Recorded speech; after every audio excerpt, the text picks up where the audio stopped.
ఈనాడు సంస్థల అధినేత రామోజీరావు అమరావతికి నామకరణం చేశారు. ఆ రోజు రామోజీరావు గారు సజెస్ట్ చేశారు, దీనికి ఒక చరిత్ర ఉంది, నేను మీడియాలో ఉన్నా, అమరావతి అనే పేరు పెట్టండి సబబుగా ఉంటుందంటే అమరావతి అనే పేరు పెట్టాం.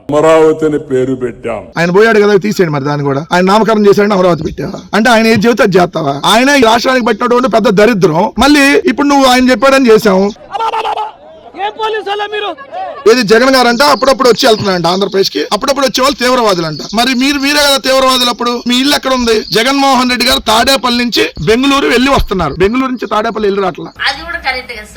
హైదరాబాద్ నుంచి ఆంధ్రప్రదేశ్ కి వచ్చి వెళ్తున్నావు. పవన్ కళ్యాణ్ హైదరాబాద్ నుంచి ఆంధ్రప్రదేశ్ కి వచ్చి వెళ్తున్నాడు. ఉగ్రవాదులు ఎవరు? నువ్వు, నీ కొడుకు, మీ ఉప ముఖ్యమంత్రి, మీ మంత్రులు కదా. మీ మంత్రులు ఏదైతే ఇనార్బిట్ మాల్ ఎదురుగా ఐటీసీ కోహ్నూరు హోటల్ అని ఉంది, మీ మంత్రులు అక్కడ ఉంటున్నారు. ఏం పని మీకు మంత్రులకి అక్కడ?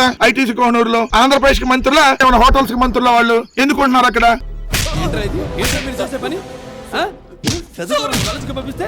మీరు చేసేవి 2 లక్షల కోట్లు ఖర్చు అవుతుంది అంటున్నారు. మాది సంపద సృష్టి మార్గం. 2 లక్షల కోట్లు ఖర్చు అయిద్దని నువ్వే చెప్పావు. 2 నుంచి 4 ట్రిలియన్లు ఖర్చు అయిద్దని చెప్పావు నువ్వు. అంటే ఎంత?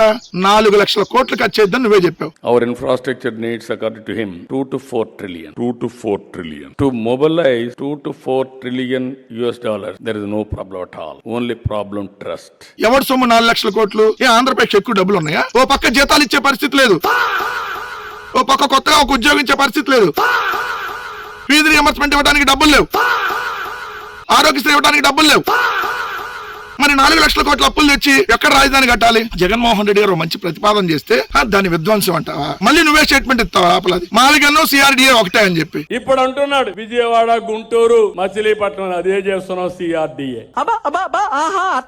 మావిగన్ను సిఆర్డీఏ ఒకటి ఎట్లా అయింది? సిఆర్డీఏ మావిగన్ను ఒకటి అయితే మరి నువ్వు ఎందుకు లక్షల ఎకరాల భూములు సేకరిస్తున్నావు? లక్షల కోట్ల అప్పులు ఎందుకు చేస్తున్నావు? నువ్వు ప్రతిపాదించినటువంటి రాజధాని అమరావతి వేరు, మావిగన్ వేరు. మావిగన్ రాజధానిలో లేదు. ఇప్పుడు జగన్ గారు ఉన్నటువంటి తాడేపల్లి కూడా రాజధానిలో లేదు. చెప్పాలంటే నీ కొడుకు ప్రాతినిధ్యం వస్తున్న మంగళగిరి కూడా రాజధానిలో లేదు. లక్షల కోట్ల రూపాయల అప్పులు చేసేటటువంటి, నాశనం చేసేటటువంటి మోడల్ మనకొద్దు. ఆల్రెడీ రెడీమేడ్ గా ఉన్నటువంటి రాజధాని మచిలీపట్నం, విజయవాడ, గుంటూరు రాజధాని కారిడార్, దాన్ని తీసుకుందామని జగన్ గారు అంటే నువ్వు దాన్ని విధ్వంసం అని మాట్లాడతావా? నువ్వు 2018లోనే 2 నుంచి 4 ట్రిలియన్లు ఖర్చు అయిద్దని చెప్పావంటే అంటే 4 లక్షల కోట్లు అప్పుడే ఖర్చు అయిద్ది అంటున్నావు. అంటే ఇప్పుడు ఏ 10 లక్షల కోట్లు అయింది? అది కంపట్లేదా మనకి? మిమ్మల్ని అడుగుతున్నా, కంపట్లేదా మనకి? సో రాష్ట్రాన్ని సర్వనాశనం చేయడానికి అమరావతి అనేటటువంటి లక్షల కోట్ల అప్పులు తెచ్చేటటువంటి గుదిబండని చంద్రబాబు నాయుడు గారు ఎత్తుకున్నారు. అది కాకుండా మావిగన్ అనేటటువంటి రాజధాని కారిడార్ ని జగన్ గారు తీసుకురమ్మంటే దాని మీద వీళ్ళు అడ్డదిడ్డమైనటువంటి ట్రోల్స్ చేస్తా ఉన్నారు. ఇప్పటికైనా రెడీమేడ్ రాజధాని మావిగన్ ని ఎంచుకుంటే రాష్ట్ర భవిష్యత్తు బాగుంటుంది చంద్రబాబు నాయుడు గారు అని చెప్పి హితబోధ చేస్తా ఉన్నాం.